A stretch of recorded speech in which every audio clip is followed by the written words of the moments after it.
Saya ingin berbicara tentang satu kitab di Perjanjian Lama, yaitu Hosea. Pengalaman hidupnya itu menggambarkan hubungan Tuhan dengan umatnya. Hosea ini adalah nabi yang meratap untuk kerajaan Israel.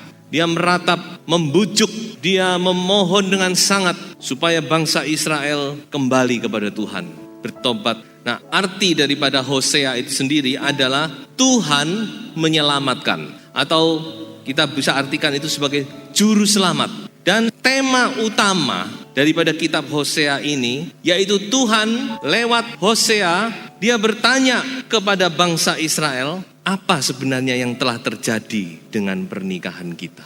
Mengapa demikian? Karena hubungan umat Tuhan dengan Tuhan itu dari dahulu sampai sekarang sebenarnya adalah satu hubungan pernikahan, hubungan antara suami dan istri. Paulus pernah menyatakan di dalam kitab Efesus, dia berbicara tentang hubungan suami istri. Lalu dia berkata, bukankah rahasia ini besar? Rahasia ini menyatakan hubungan antara Kristus dengan gerejanya. Di ayat yang lain, Paulus berkata kepada sidang jemaat Korintus, kamu telah kutunangkan dengan seorang pria. Jangan sampai kamu tertipu seperti Hawa. Pada zaman dahulu juga demikian. Hubungan antara umat Israel dengan Allah, Yehova, itu adalah hubungan antara suami dan istri. Dan melalui kitab Hosea ini, Tuhan bertanya kepada mempelainya, Tuhan bertanya kepada istrinya, apa sebenarnya yang sudah terjadi dengan pernikahan kita ini? What's happened to our marriage? Kalau saudara membaca kitab Hosea, kurang lebih itu inti utamanya. Mengapa demikian? Karena tadi sudah saya singgung bahwa Hosea dia dipakai oleh Tuhan lewat pengalaman hidupnya. Coba kita baca Hosea pasal 1 ayat 2 dan ayat yang ketiga. Ketika Tuhan mulai berbicara dengan perantaraan Hosea, berfirmanlah ia kepada Hosea, pergilah, kawinilah seorang perempuan sundal dan peranakkanlah anak-anak sundal, karena negeri ini bersundal hebat dengan membelakangi Tuhan. Maka pergilah ia dan mengawini Gomer binti Diblaim. Lalu mengandunglah perempuan itu dan melahirkan baginya seorang anak laki-laki, dan seterusnya. Jadi Tuhan menyuruh Hosea untuk menikah dengan seorang PSK yang bernama Gomer. Dan lewat kehidupan pernikahan yang dialami oleh Hosea, Tuhan berbicara kepada bangsa Israel. Dan saya yakin juga bukan cuma kepada bangsa Israel, tapi Tuhan juga berbicara kepada gerejanya di akhir zaman ini. Apa isi hati Allah di dalam kitab Hosea? Ada 3 hal yang saya simpulkan. Yang pertama, Tuhan berbicara, Gomer, I love you. Tadi sudah kita baca bahwa Gomer itu adalah seorang wanita PSK. Dan kalau dilihat dari namanya, Gomer binti Diblaim. Binti itu artinya anak wanita. Gomer itu artinya kesudahan. Dan Diblaim itu kemanisan. Dengan lain kata, kalau kita mau artikan secara bebas, maka Gomer binti Diblaim itu artinya kesudahan dari kemanisan dosa. Kesudahan dari kemanisan dosa itu apa, saudara-saudara? Yaitu kehancuran. Dosa itu memang manis, enak, nikmat, tapi pada akhirnya dia akan membawa kepada kehancuran, bahkan kebinasaan yang kekal. Gomer adalah seorang wanita PSK. Dia diambil sebagai istri oleh Hosea. Tapi rupanya Gomer ini tidak tahu bersyukur. Lalu dia kembali kepada profesinya. Lalu dia memperanakkan anak-anak sundal. Jadi anak-anak yang dilahirkan dari Gomer itu sebenarnya bukan anaknya Hosea. Anak-anak hasil persundalan. Coba kita lihat sejenak nama dari anak-anak itu. Ada 3 anak yang dilahirkan oleh Gomer. Yang anak pertama ini laki, namanya Yisrael. Namanya ini punya arti, saudara. Yisrael itu Tuhan memberitahu, beri anakmu nama Yisrael. Yisrael itu artinya aku akan menyerahkan. Karena memang Tuhan akan menyerahkan bangsa Israel ini. Tidak berapa lama setelah Hosea, maka bangsa Israel dihancurkan oleh kerajaan Asyur. Lalu ke-10 suku ini ditawan ke negara-negara lain dan tidak pernah kembali ke tanah Israel. Jadi kemana 10 suku ini? Kita tidak tahu, hanya Tuhan yang tahu. Mereka tidak pernah kembali. Lalu anak kedua, Tuhan beri nama Lo Ruhama. Lo Ruhama ini artinya aku tidak menyayangi lagi. Rupanya anak kedua ini wanita juga tidak pernah mendapat kasih sayang ibunya. Kalau sudah seorang ibu tidak karu-karuan, dia tidak mungkin bisa mencintai anak-anaknya. Makanya cocok dengan namanya, Lo Ruhama. Dia tidak dicintai oleh ibunya. Tapi satu pihak itu juga menggambarkan bahwa Tuhan sudah tidak lagi menyayangi bangsa ini. Dan anak ketiga kembali seorang laki-laki. Tuhan katakan beri dia nama Lo Ami. Artinya bukan umatku. Dari ketiga nama anak ini kita lihat apa yang akan Tuhan berbuat terhadap bangsa Israel. Dan sejarah membuktikan memang kemudian semuanya itu digenapi oleh Tuhan. Tuhan izinkan bangsa Asyur menghancurkan Israel, menawan 10 suku dan mereka diserakkan di seluruh muka bumi. Apa sebenarnya penyebab utama daripada semua hal ini?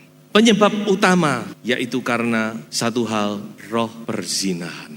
Coba kita baca Hosea pasal 5 ayat yang keempat. Perbuatan-perbuatan mereka tidak mengizinkan mereka berbalik kepada Allah mereka, sebab roh perzinahan ada di antara mereka dan mereka tidak mengenal Tuhan. Di dalam bahasa Inggris dipakai kata spirit of prostitution, spirit roh prostitusi ada di dalam hati mereka. Bukankah ini yang saat ini terjadi? Roh perzinahan itu melanda seluruh muka bumi. Dan itu seperti angin. Roh itu seperti angin, dia menguasai dunia ini. Di mana-mana, apalagi kalau di kota-kota besar, wah sudah jangan ditanya. Roh perzinahan luar biasa. Bukan cuma menguasai dunia, tapi masuk ke dalam gereja. Bahkan menguasai anak-anak Tuhan.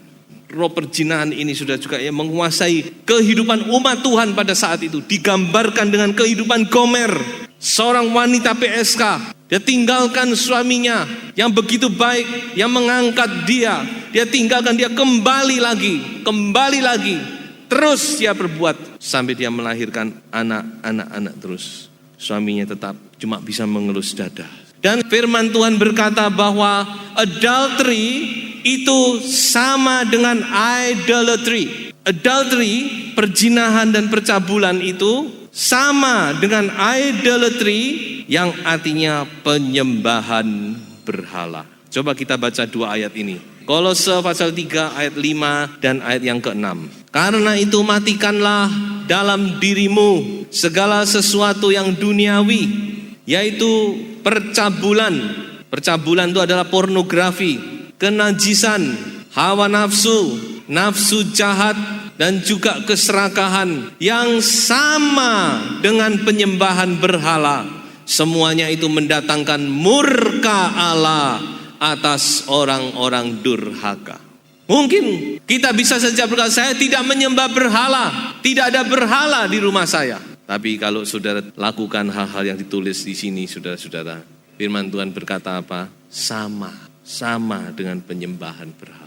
Satu ayat lagi, Efesus 5 ayat yang ke-5. Karena ingatlah ini baik-baik, tidak ada orang sundal, orang cemar, atau orang serakah, artinya penyembah berhala yang mendapat bagian dalam kerajaan Kristus dan Allah. Camkan hal ini baik-baik. Firman Allah tidak pernah berubah. Dan kalau saudara melihat memang adultery dan idolatry ini selalu berjalan bersama. Penyembahan berhala itu nanti ujung-ujungnya pasti kepada percabulan. Jadi kalau zaman dahulu itu kalau orang menyembah berhala itu memang sudah disediakan orang-orang yang siap untuk itu. Itu salah satu cara mereka. Itu sudah tidak bisa dipisah, sudah jadi satu. satu paket. Makanya Tuhan berkata, hati-hati. Roh perzinahan inilah yang membuat Gomer dia tinggalkan Hosea. Roh perzinahan inilah yang membuat hubungan ini putus. Apa sebenarnya yang Tuhan inginkan di dalam hubungan pernikahan ini, saudara? Ada satu kata yang luar biasa yang ada di dalam kitab Hosea, yaitu kata chesed. Coba kita baca Hosea pasal 4 ayat 1. Dengarlah firman Tuhan, hai orang Israel, sebab Tuhan mempunyai perkara dengan penduduk negeri ini, sebab tidak ada kesetiaan dan tidak ada kasih dan tidak ada pengenalan akan Allah di negeri ini. Tidak ada chesed dalam bahasa Ibraninya. Kata chesed ini sangat unik. Mengapa demikian? Karena hubungan pernikahan itu sebenarnya adalah satu hubungan yang didasarkan atas perjanjian. Jadi saudara-saudara, hubungan nikah itu hubungan perjanjian, saudara. Orang masuk nikah itu dia diikat dengan janji di depan Allah, di depan wakil Allah, di depan keluarga dan lain-lainnya. Ada janji nikah. Tuhan sangat pegang ini janji ini, saudara. Di dalam Maleaki Tuhan berkata kepada bangsa Israel, kamu sudah melupakan istri seperjanjianmu. Nah, di dalam janji ini saudara-saudara, ada satu yang diperlukan, yaitu chesed. Chesed ini mengandung 3 arti. Artinya adalah loyalitas, kesetiaan. Chesed ini juga mengandung arti pengabdian. Dan chesed ini juga mengandung arti komitmen.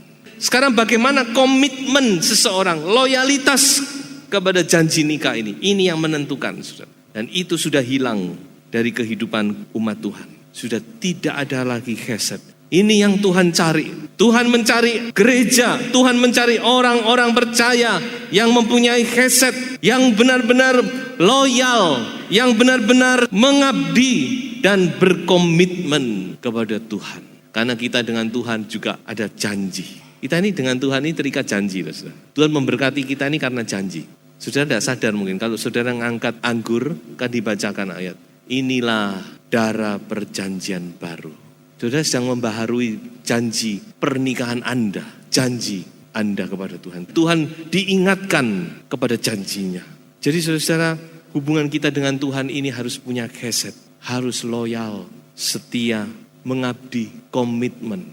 Kasih tanpa kesetiaan bukan satu kasih. Makanya kasih itu selalu digandeng kasih setia Tuhan. Kalau bicara kasih Tuhan pasti ada kasih setianya Tuhan. Karena kasih Tuhan itu di dalamnya ada chesed. Kasih yang tidak ada chesed bukanlah kasih. Saudara mengasihi istri saudara harus ada chesed. Saudara punya komitmen, punya devotion, punya loyalitas. Apapun juga tetap mengasihi. Itu toh yang disebutkan dalam pernikahan gitu. Dalam keadaan sakit, dalam keadaan ini tetap mengasihi. Nah saudara, inilah yang sudah hilang dari kehidupan gereja Tuhan. Tuhan mau supaya ini dipulihkan kembali, saudara-saudara. Nah saudara, kita lihat betapa luar biasanya kasih daripada Tuhan. Saudara kalau mau membaca kitab Hosea, pasal 1, 2, 3 itu paling seru. Di situ disebutkan bagaimana Tuhan itu memilih dan kemudian memulihkan. Betapa indahnya kasih Hosea ini.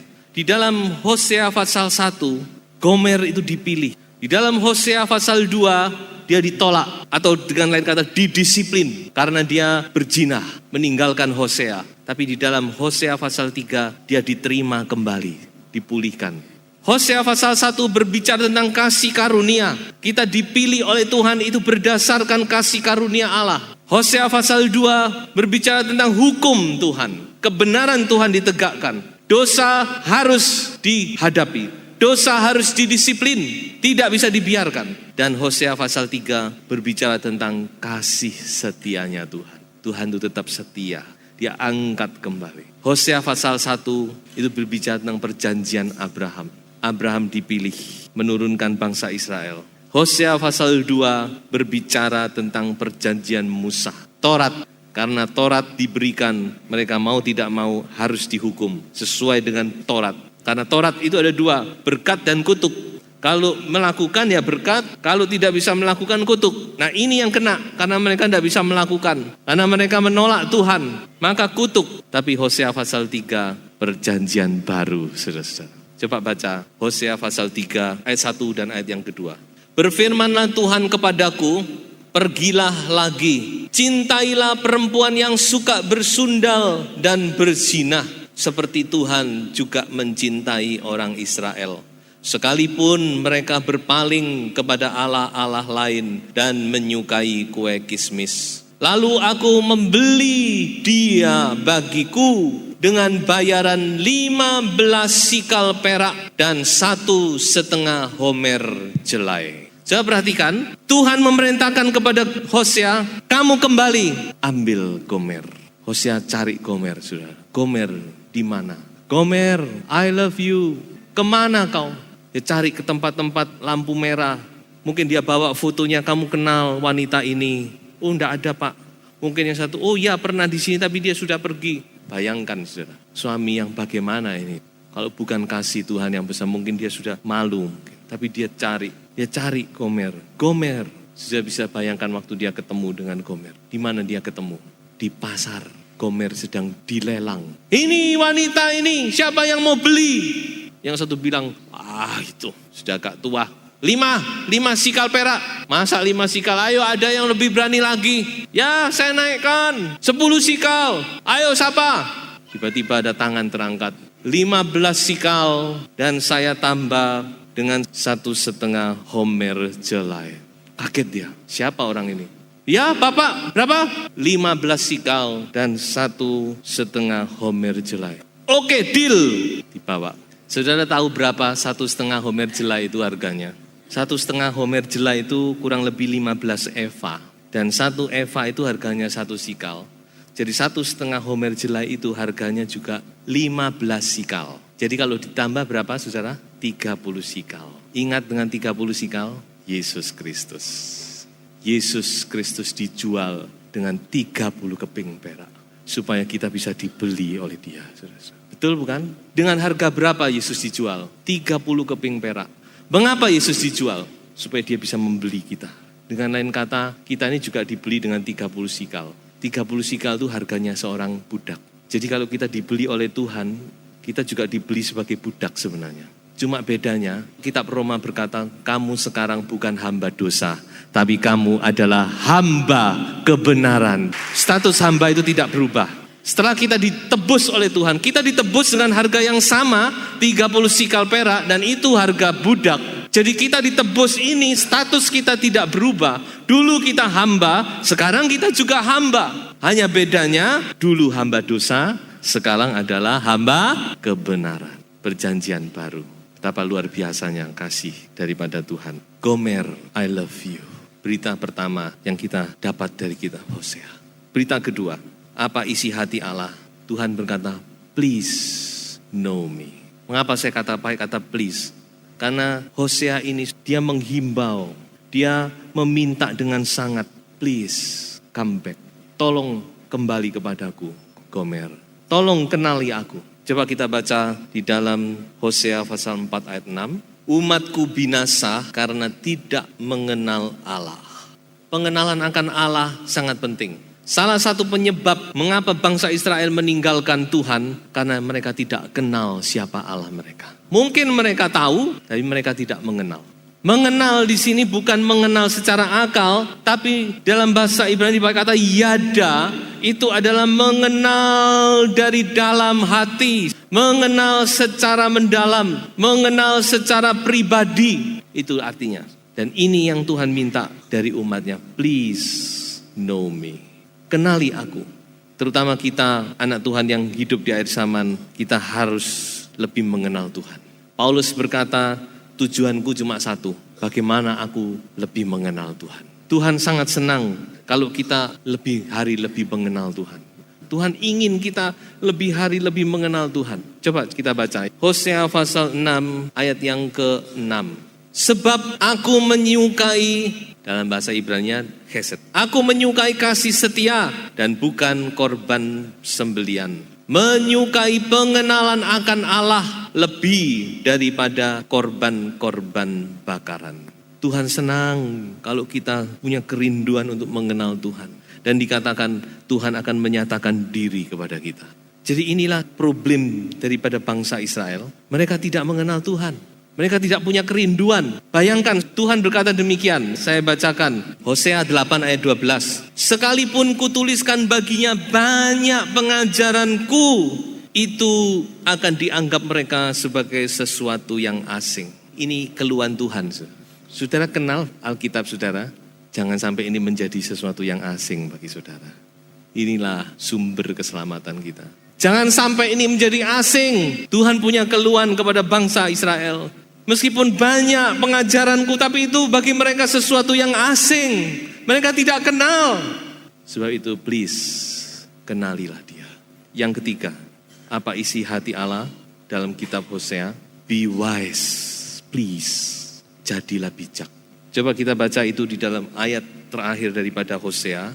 Hosea pasal 14 ayat yang ke-10. Siapa yang bijaksana, biarlah ia memahami semuanya ini. Siapa yang paham, biarlah ia mengetahuinya. Sebab jalan-jalan Tuhan adalah lurus dan orang benar menempuhnya. Tetapi pemberontak tergelincir di situ.